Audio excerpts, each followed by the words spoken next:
Why I know there's no retirement crisis. I know that factually. And I'm going to show you here today. This might be, in fact, this is probably the most important video I'll ever do right here. And once you watch this, you can unsubscribe and be done with me. You shouldn't, because things change, but this is going to be the most important I've done so far. I'm going to show you. So what we're going to do here, let me just lay it out. I probably won't, well, maybe we'll see. What time is it right now? All right, 12:51. So I'll try to split up between 15-minute increments.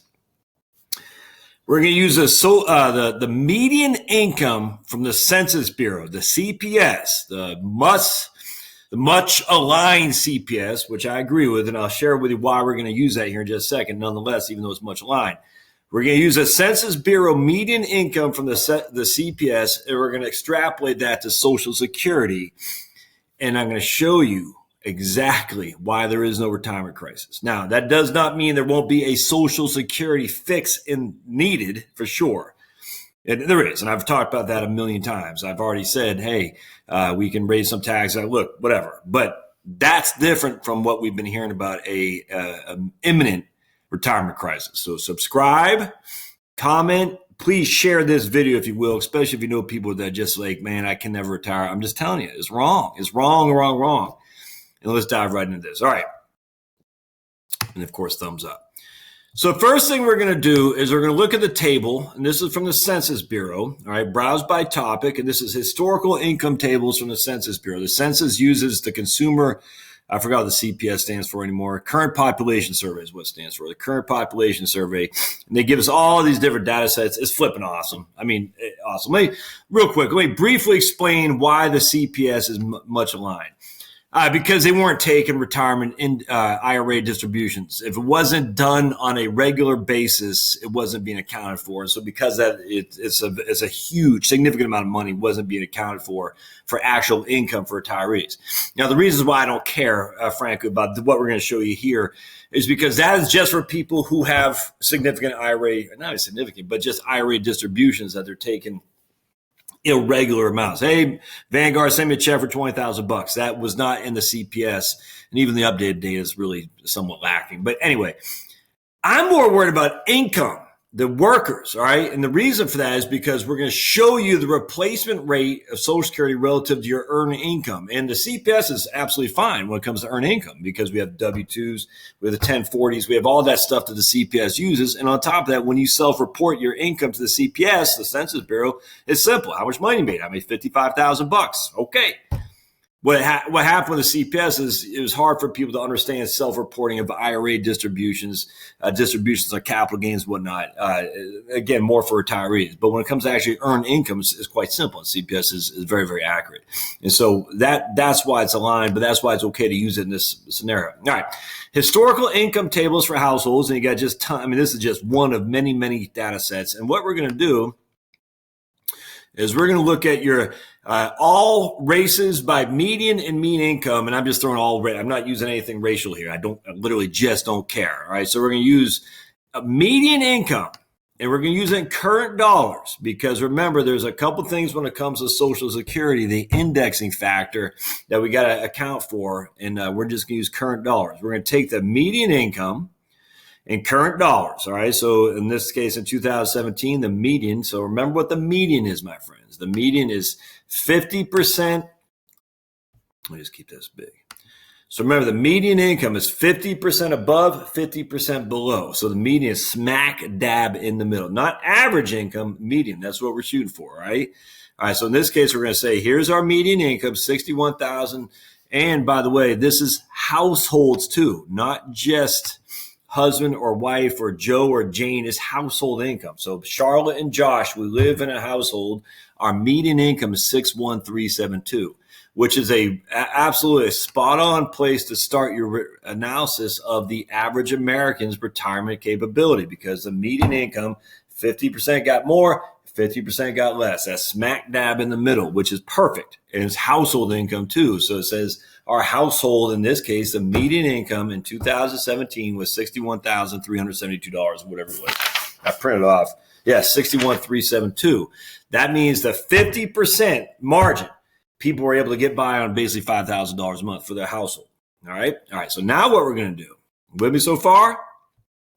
We're going to take this all the way back, and it goes back to 1975, and that's fine. And then they got it from Northeast, and we're not going to do that. But then we're going to take it over here to the Social Security. Let me minimize myself here. The Social Security online calculator. This calculator shows below allows you to estimate your Social Security benefit. However, for the most accurate estimates, use a detailed calculator.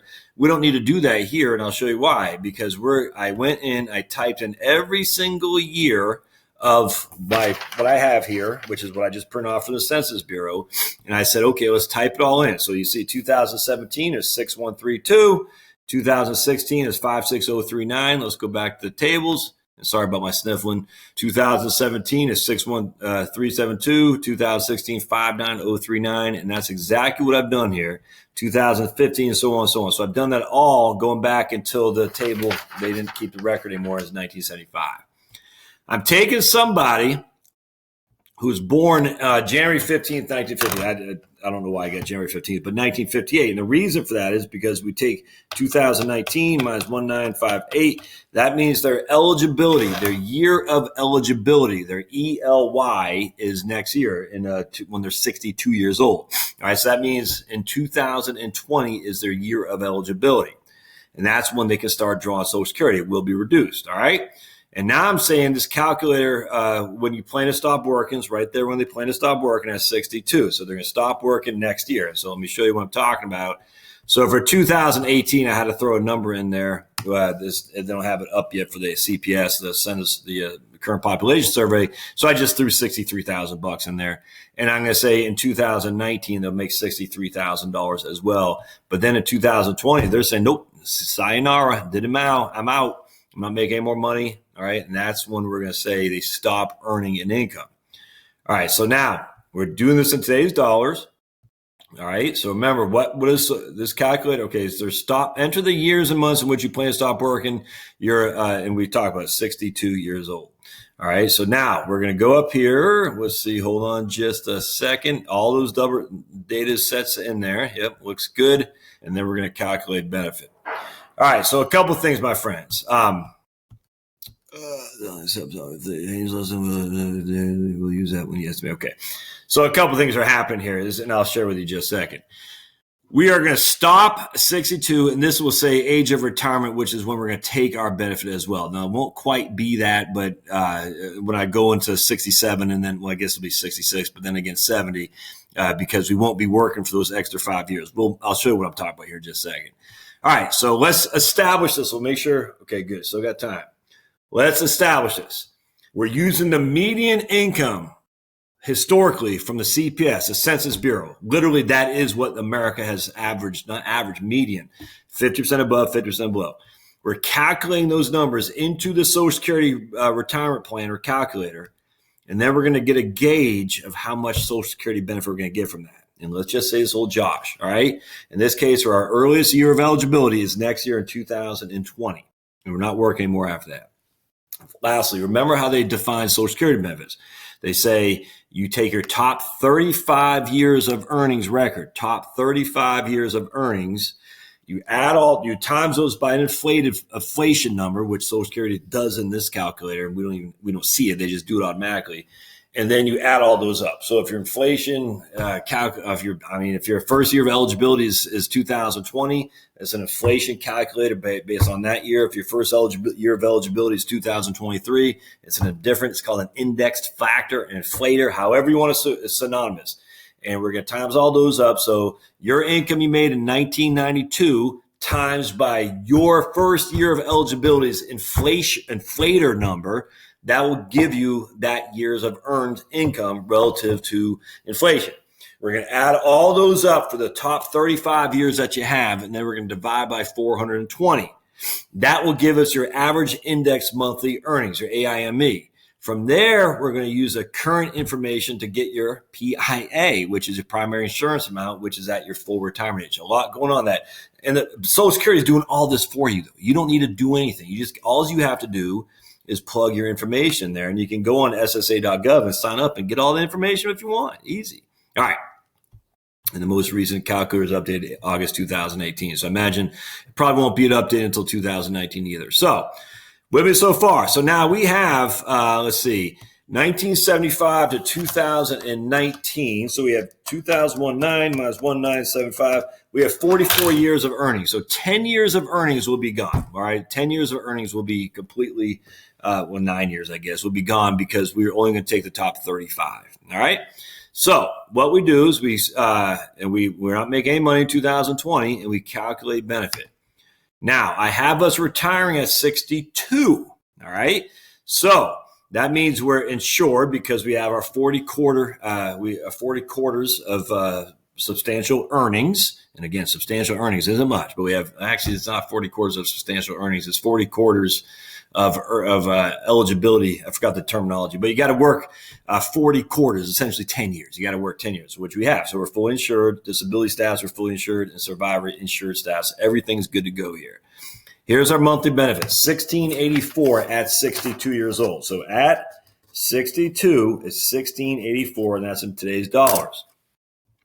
That's all we care about right now. So you times 1,682 times 12.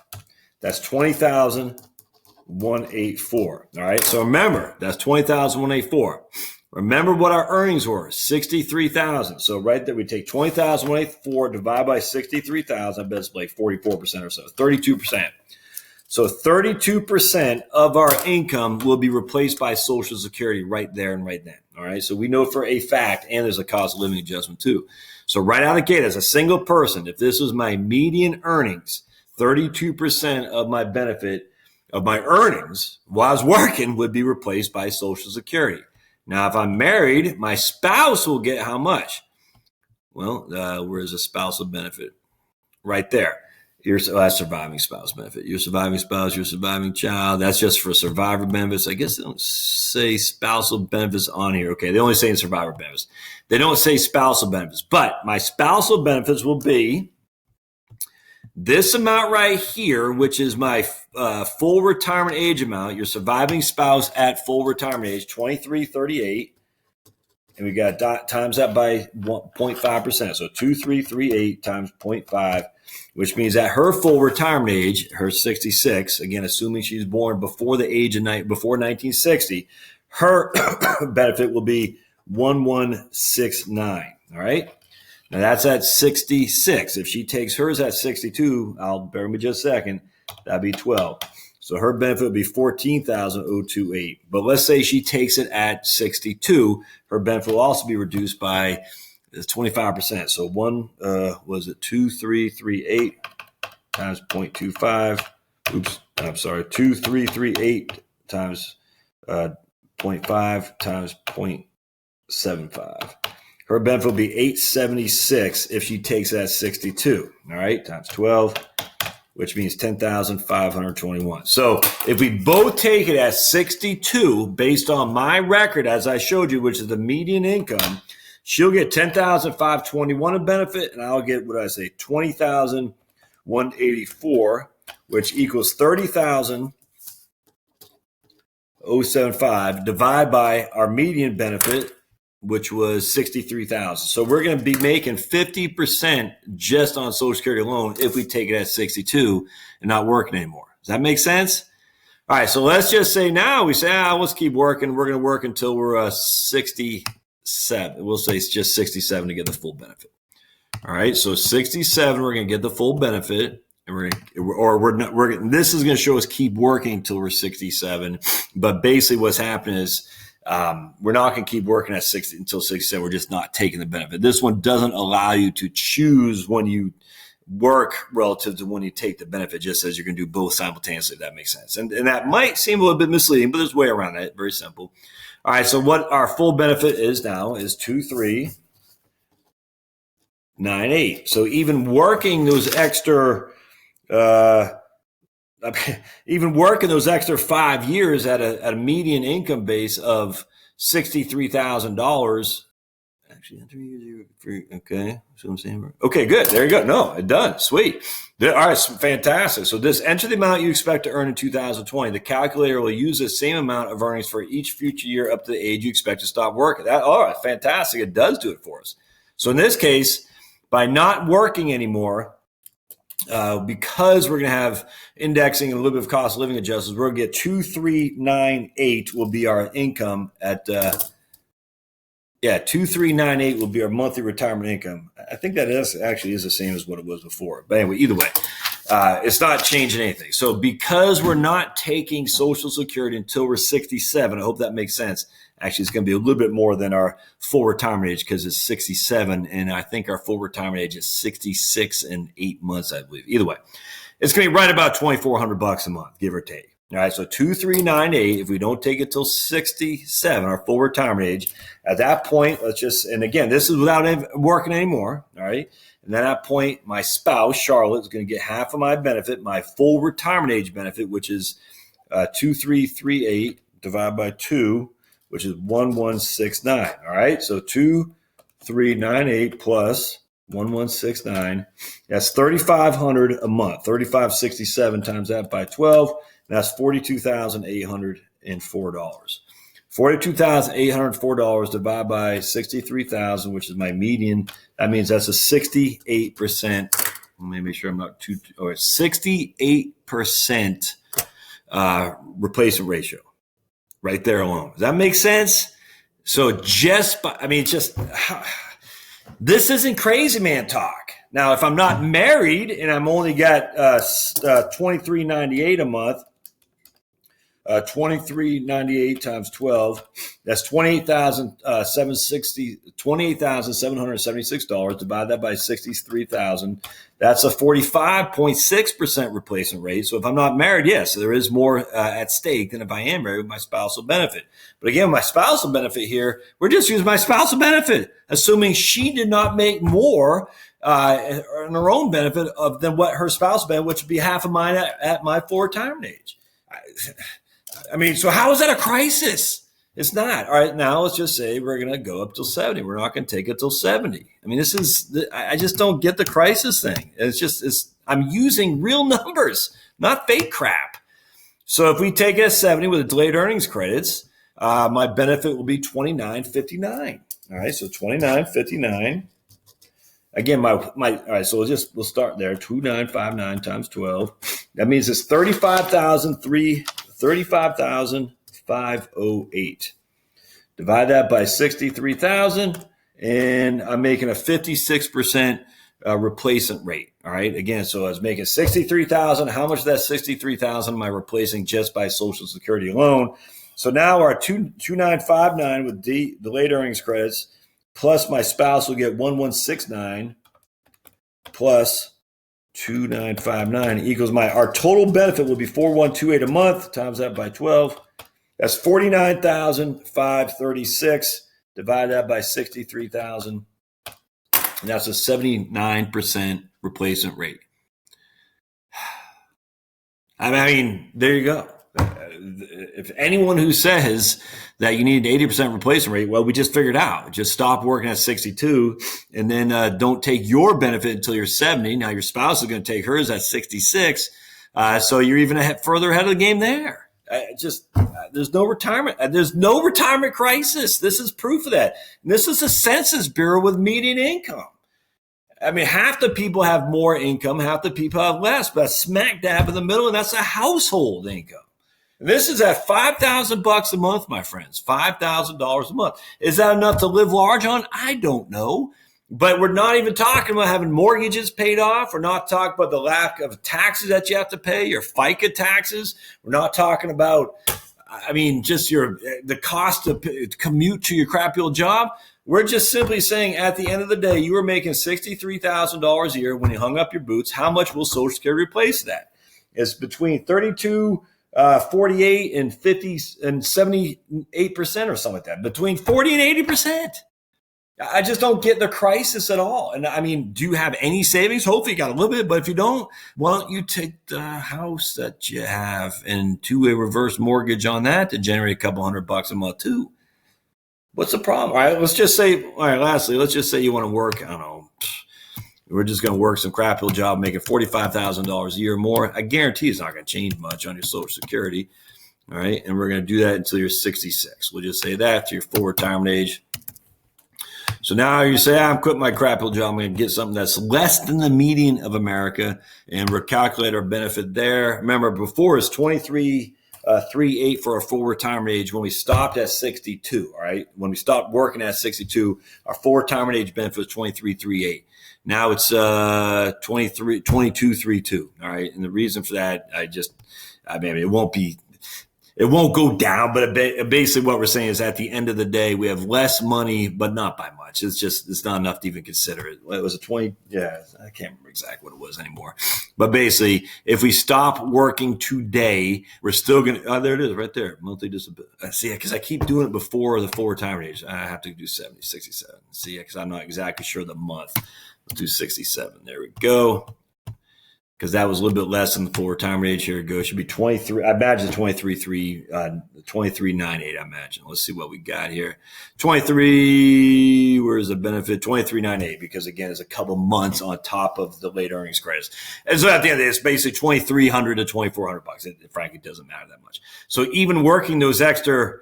Enter the earnings you expect to earn in 2020. The calculator will use that same amount of earnings for each future year up to the age you expect to stop working. And each future year up to the age I expect to stop working, that's another 5 years. And it literally did nothing to my benefit, nothing. All right. Now let's say instead of 45,000, I don't know, we'll say it's 70,000. Well, no, still, let's say it's $90,000. All right. Now calculate benefit there. And it was 23.38 was our full retirement age, give or take a couple bucks. Calculate benefit. Blink. Let's see what it is here. And we're going to work till 67. And what does that do for our change? Changes it to 24.48. So it went from 23.38 to 24.48. That's $110 a month more for working, doubling our income for the next 5 years. All right, there you go. My friends, there is no crisis. There is none. Now, Social Security needs to be saved. I don't challenge that at all. None in the least. If the crisis is based on we don't have enough to live on, and how? And this assumes your median income, and we're going to have some kind of replacement ratio off that median income. Why do we even assume that? It doesn't make sense. There is no crisis. Why do we say there's a crisis? Yes, Social Security needs to be saved. I get that. It's not hard to fix it. And you know they're going to do it because all politicians will be thrown out of office if they don't. So the crisis will be solved simply by doing a couple of things on the perimeter without question. And then if you take your Social Security, you say, okay, I'm doing pretty good. There is no crisis. Now people say, well, Josh, you quit working at 62. What are you going to do to cover between 62 and 66? Well, hope you got some money set aside. Without question. Or you keep working until 66. But going back to the article I was just reading about, 1 in 52% are in crisis. That's bull crap. Complete bull crap. So what you got to do is you got to look at your own earnings record, plug it into socialsecurity.gov, and see what it comes up with your benefit. They say, okay, not only is this based on my earnings, but I don't care about your earnings. I care about your expenditures. My earnings today will not be the same as they are. My expenditures today will not be the same as they will be when I'm 66 years old. They just won't be. So if I was able to get by off $5,000 a month while raising a family, I'm certainly able to get by $3,000 a month without raising a family, or $4,000 a month. Figure out your own stuff. Don't sweat it. Social Security is what you got to focus on, which is why we need to be advocating to make Social Security solid. But other than that, stop it. Stop it. You see researchers out there saying there's a retirement crisis. Say, how are you getting that? If Social Security can replace 60 to 65% of my income, I think I'm doing okay. And they'll say, well, Social Security is never supposed to be that. I don't care what it's supposed to be. Guess what? That's what it is. I just showed you. All right, my friends, we'll see you guys next time. Don't forget to subscribe. Please share this video. I'd love to hear your comments. And let me know, actually, have you gone into Social Security and done it yourself? Yay or nay? Just put in the notes. Yes, you did, or no, you didn't. All right, we'll see you guys.